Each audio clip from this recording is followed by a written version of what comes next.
Hello everyone, Jobexi here, and it's time for a game review.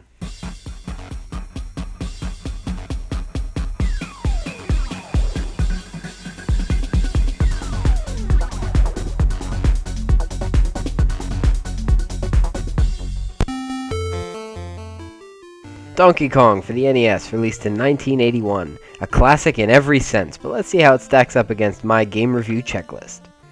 Because this game is a port of an original arcade game, I'm going to review it as though we were in the time period that it was originally released. It doesn't make sense to compare this game to Skyrim.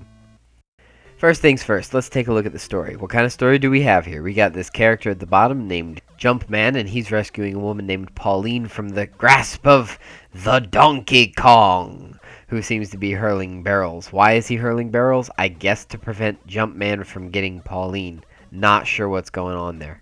I'll give this game a 5 out of 5 for atmosphere, 5 out of 5 for an overall original story, 8 out of 10 for character development because we really don't know what's going on there, and 8 out of 10 for presentation because we're not so sure what happens to Donkey Kong after Jumpman saves the day. Next on my list, gameplay mechanics. Let's take a look at the enemies in this game and see how they fare. First of all, on this stage, we've got barrels. That's right, we've got barrels and little fire guys. What happens when the little fire guys hit you? You burn. What happens when the barrels hit you? You die. It's not a whole good deal. Now, in this stage, you've got little springs that fly around, and I don't really know if you can call this artificial intelligence. They're just scripted to go in the same place every time. But that doesn't mean they're easy to dodge.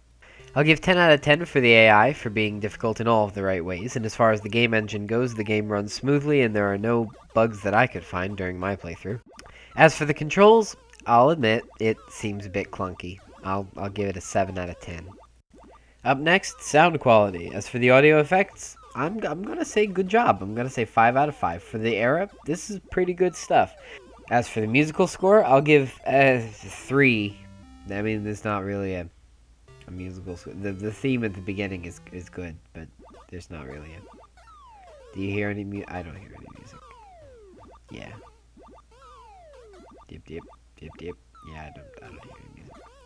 Up next, graphical design. I'll give it 5 points for the game looking nice. I'll give 2 points for the interface at the beginning, the menu. Yeah, 2 out of 2 for the menu. Good stuff.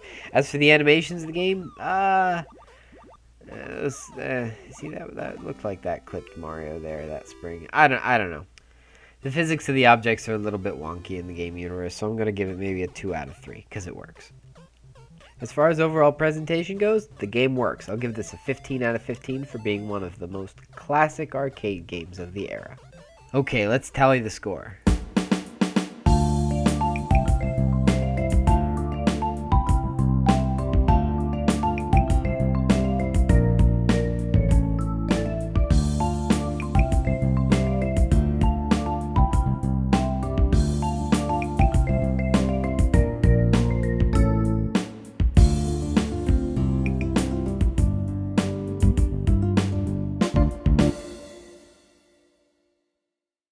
84 out of 100 is my game review score for Donkey Kong for the original NES. This has been a Jobexi game review.